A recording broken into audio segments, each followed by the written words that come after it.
Good morning, folks. Wanted to start by giving some underground magnetics resources to anyone who did not yet have these. Below the video, you'll find the links to take you right here. We've got the US, the globe, and the poles. I share this every few months so that your independent analyses might be aided.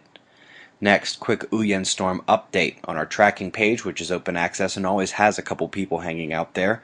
Last night we added candidate number 7 to the list upon an uptick in solar eruptions, looking for formation or intensification. Starting in the Indian Ocean, where the rainfall measurement mission saw fit to analyze the system we eyed there, we're now officially set on watch. Flow is maintained at least up through the 700 HPA level. That's the cloud tops. The watch is more of a warning south of Mexico. Folks, this is at least a week early for development here. Remember we said middle to end of May. Look at Baja and southern Mexico for development. This one must have caught an earlier flight. Coming down under where we see two lows straddling the nations. New Zealand will still have isolated events this evening, but in the cloud layer you can see that the leading line has begun to crest onto Australia, revealed in the precipitable water overlay as well. In Europe, eyes north of the UK and eyes east of Finland. Those counterclockwise spinning systems are the lows. The North Atlantic low should be warmer on its leading edge cresting onto the land there, but with storms, and the western side of the Russian low taking on the far north of Europe is bringing major cold. It's a much simpler day in the United States. The air converges at the central low, and we're going to have those major storms we warned about coming to the central states today. Also, we'll have major snow from the Rockies north across the border. If you didn't catch it 2 nights ago, our climate extremes warning begins tonight at sunset. Central and upper Midwest tonight, then charging eastward tomorrow.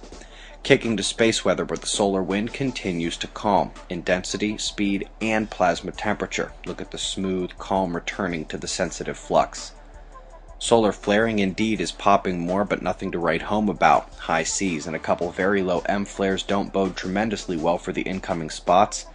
Folks, either we're going to get one hell of an uptick with these, or the sunspot disappointment will be the nail in the coffin tracking the magnetic weakening of our star en route to grand minimum soon. Coronal holes north and south, the coronal fields blue right in the middle trying to mitigate, not doing a terrible job but unable to completely quash the magnetic effectiveness, especially with the planets set to line up this weekend and into next week. None more important than those happening May 10th with one major heliocentric, one major geocentric, and the Saturn-Earth-Sun lineup which plays both categories. Uptick continued overnight with a near 6-pointer on the West Chile rise, followed hours later by another 6-pointer in Papua New Guinea. Current conditions and shots of our star to close. Eyes open. No fear at 6:30 a.m. Eastern Time, and that's the news. Be safe, everyone.